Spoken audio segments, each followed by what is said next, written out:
Acabo de salir del hospital hace 2 horas. Estoy sentada en la cama en mi dormitorio, con un par de zapatos de básquet nuevos al lado.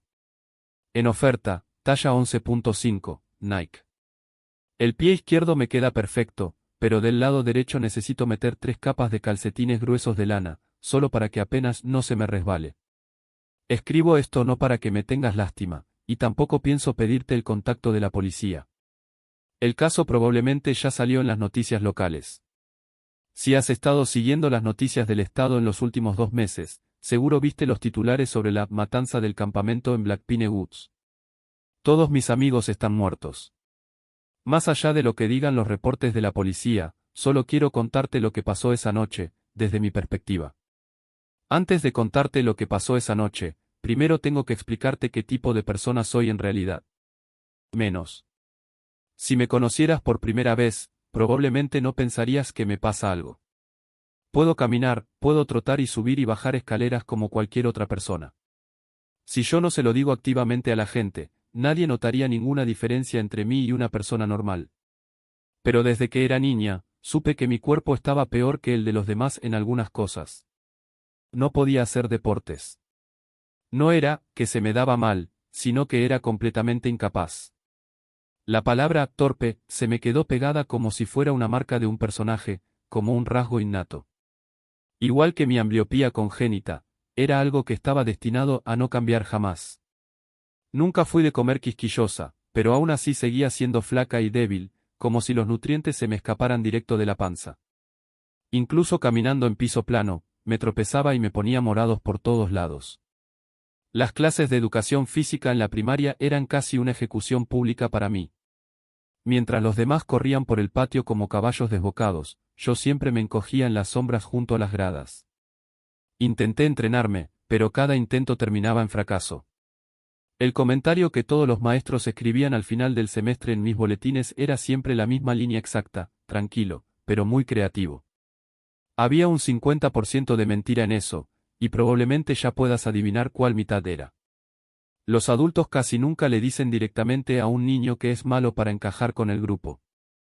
No te van a decir que no encajas, no te van a decir que eres demasiado tímido, ni te van a decir que no tienes nada especialmente sobresaliente. Lo único que te van a decir es que eres callado, introvertido, y encima te ponen una línea de muy creativo que nadie puede ver de verdad. Pero aún así tenía 2 amigos, Jonathan y Anna. Éramos vecinos, y desde el primer día que me mudé a este barrio, nos juntábamos. Nunca se burlaban de mí por estarme cayendo todo el tiempo ni por mis absurdos lentes de ambliopía de color azul brillante. Jonathan se encargaba de espantar a los que me molestaban, y Anna me pasaba un pañuelo para limpiarme las manchitas de agua de los lentes. Pensé que íbamos a seguir así para siempre, hasta que entramos a la secundaria y todo cambió. Jonathan creció alto y fuerte rapidísimo, y la estructura facial de Anna empezó a madurar, su cara empezó a irradiar un encanto único que hacía que cualquiera la quisiera desde el primer momento. Cambió su nombre durante las vacaciones del 8º grado porque Anna no me quedaba con mi cara. Ahora su nombre es Ivy. Jonathan se volvió quarterback del equipo de fútbol de la escuela, y Ivy fue la capitana del equipo de porristas. Naturalmente los colocaron arriba en la cadena de jerarquías de la escuela, se volvieron parte de los populares y luego empezaron a salir. Yo pensé que ellos también me iban a dejar atrás. Ya estaba preparada para buscar otros raritos de abajo del todo para hacer amistades, pero no. Cada vez que Jonathan se me cruzaba en el pasillo, gritaba mi nombre fuerte para saludarme, e Ivy me sonreía y me hacía señas. Jonathan e Ivy eran el rey y la reina de esta escuela. Yo no era ni noble ni plebeya, así que me dejaron completamente fuera de la cadena social. Igual seguía teniendo solo a esos 2 como amigos. Supongo que yo solo era el bufón encargado de mantener entretenidos al rey y la reina. En la escuela a veces corrían rumores de que Jonathan y Ivy solo me usaban como herramienta para hacer recados, o que directamente me trataban como una mini mascota en sus aburridas vidas. Pero la verdad, a mí no me importaba tanto. A veces nada más se ponían un poco brutos cuando se burlaban. Aunque ahora se doblaran de la risa cuando yo me caía, igual les estaba agradecida. En ese círculo social cruel de la secundaria, eran ellos los que me protegían de lo peor del acoso de los de abajo. Si una amistad dura más de 10 años, se vuelve difícil definir su decadencia solo por diferencias de estatus. Llevábamos 10 años de amigos, no me iban a abandonar. Hasta ese fin de semana, cuando Jonathan propuso que todos fuéramos a acampar juntos. Ese día hacía mucho frío, y el bosque estaba lleno del olor a hojas húmedas que se estaban pudriendo. Al viaje fueron 9 personas en total. Además de nosotros 3, estaban otros 3 compañeros del equipo de fútbol y sus novias. Montaron las carpas en el campamento y prendieron una fogata. Jonathan llevó varias cajas de cerveza, mientras que Ivy se encargaba de encender las bocinas. Todos solo podían escuchar su playlist, pero no importaba, tenía música pop, así que todos podían tararear unas cuantas líneas. Yo me senté en una piedra un poco lejos del fuego, encargándome de repartir las bebidas. Jonathan no paraba de contar chistes internos del equipo de fútbol, y todos se reían a carcajadas. Aunque no los entendiera del todo, me reía con ellos. Me gustaba ese ambiente. No importa que tan horrible sea una persona antes, saber que en este momento si estás incluido en el grupo te hace sentir, aunque sea por un rato, que estás a salvo. Pensé que yo tenía suerte. Entonces salió de entre las sombras del bosque un hombre altísimo. Llevaba un delantal negro lleno de tierra y sostenía un machete grande. Sobre la cara tenía una máscara de cuero con costuras burdas, con 2 agujeritos chiquitos recortados para los ojos. Así es, su ropa era un rejunte total de películas baratas de asesinos de los 80, tanto así que cuando lo vi por primera vez, pensé de manera indebida en Jason Voorhees. Mike, el compañero que estaba del lado más alejado, ni siquiera tuvo tiempo de contraatacar antes de que Jason le clavara la hoja en el cuello. Gritó desesperado, intentando tapar la herida con las manos, pero no sirvió. La sangre salpicó la lona de la carpa como si fuera una pistola de agua de alta presión, haciendo el mismo sonido que cuando cae la lluvia sobre un paraguas. Mi cerebro me gritaba que corriera, pero mis piernas estaban pesadas, como de hierro. Vi a Jonathan intentar pelear, solo para que Jason lo pateara y lo mandara volando, estrellándolo de golpe contra el tronco de un árbol. Nadie podía contraatacarlo. Se veía tan fuerte, tan invencible. Cortaba a todos como si fueran verduras. Había cuerpos por todos lados, junto con extremidades cercenadas y sangre roja y brillante.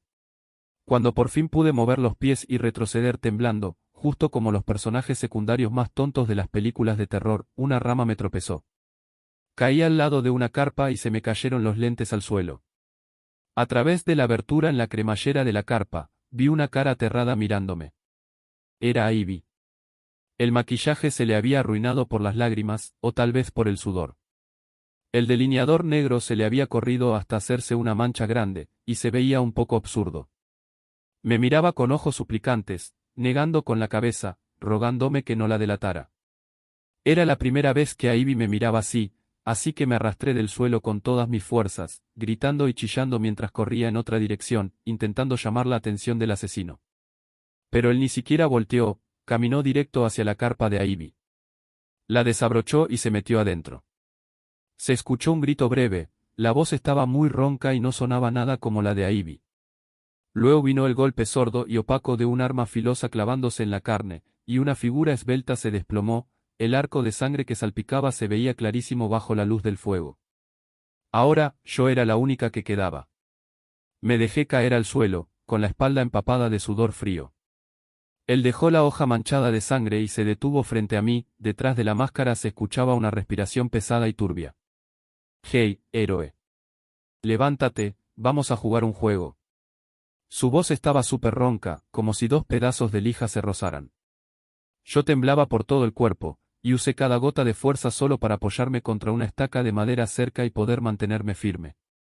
Párate en un solo pie. Si aguantas 10 segundos, te suelto.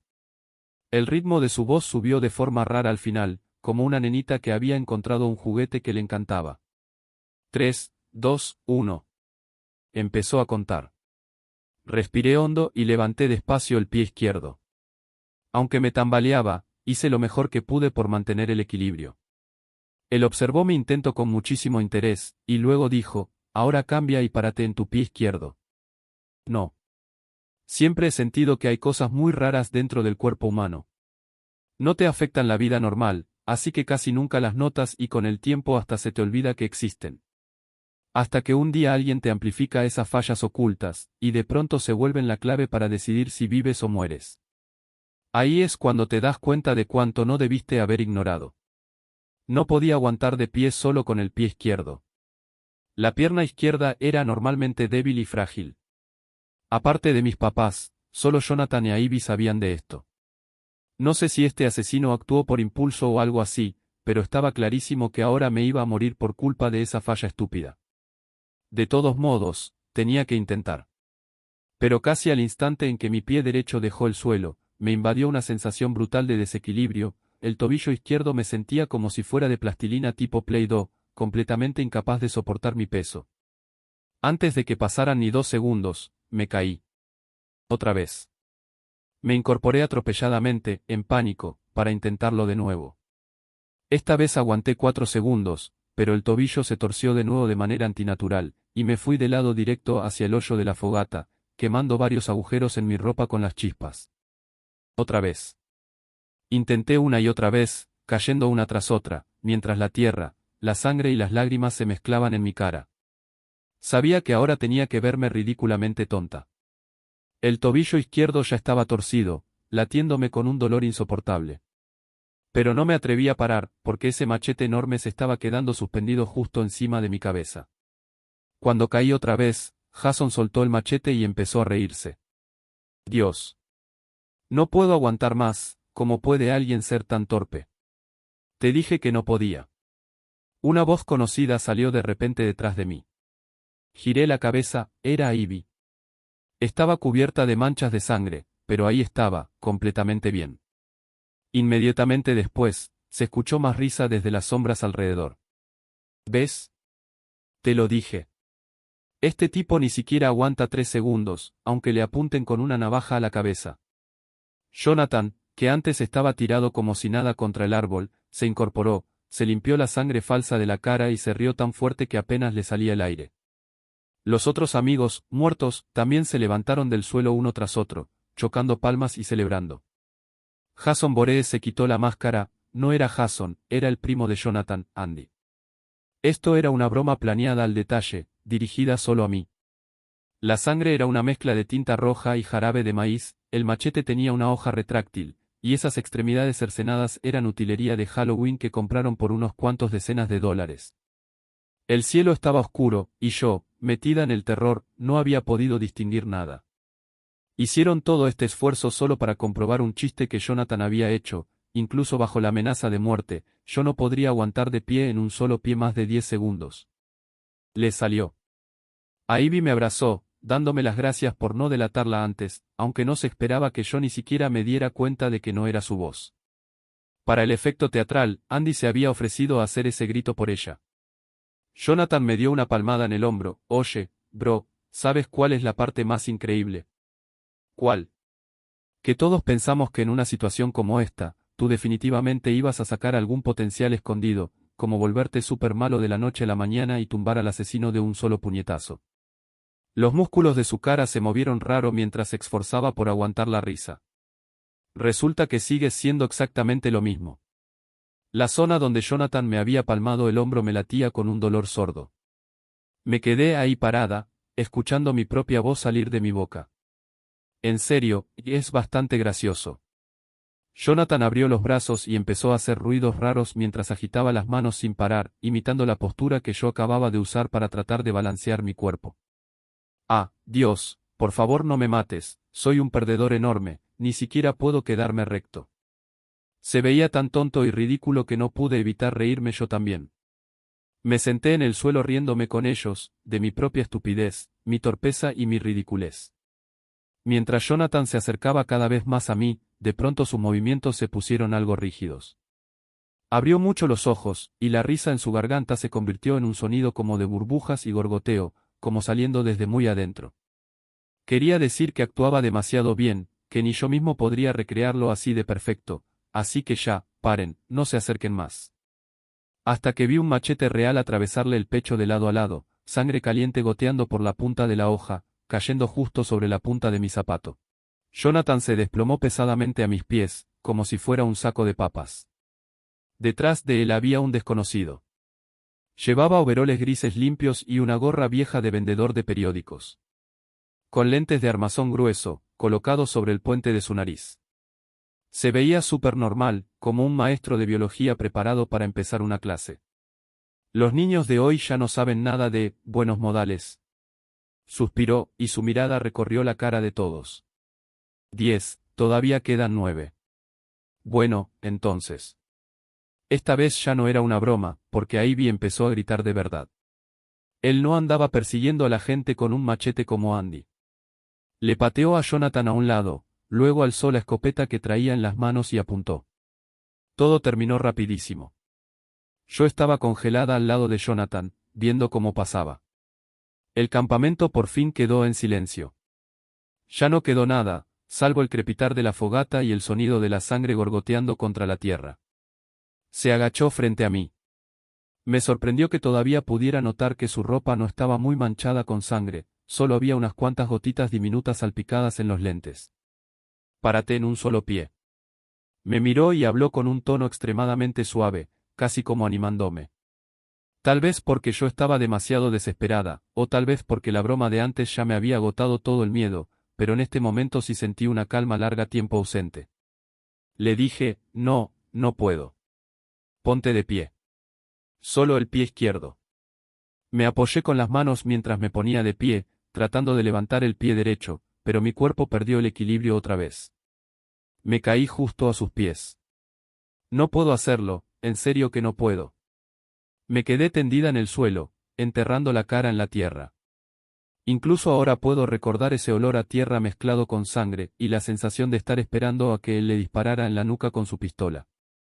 Nunca se me dio bien el deporte, mi coordinación es terrible, soy un perdedor, no puedo. Podía sentir su mirada observándome, y él soltó un suspiro. Yo levanté la cabeza en silencio y lo vi sentado encima de Jonathan. Jonathan estaba muy cerca de mí, todavía no del todo muerto. Parecía que uno de sus pulmones estaba perforado, burbujas de sangre se le salían por las comisuras de la boca, y cada respiración sonaba como un fuelle roto. El hombre me dio una palmada suave en el hombro, me ayudó a levantarme del suelo y me limpió la tierra de la cara. Buen chico. Quítate los zapatos y los calcetines. Sabía que esta petición sonaba rarísima, pero no me atrevía a desobedecerlo. No importa lo que fuera a pasar después, yo ya estaba preparada, mientras pudiera sobrevivir. Me desaté los cordones y me quité los zapatos y los calcetines.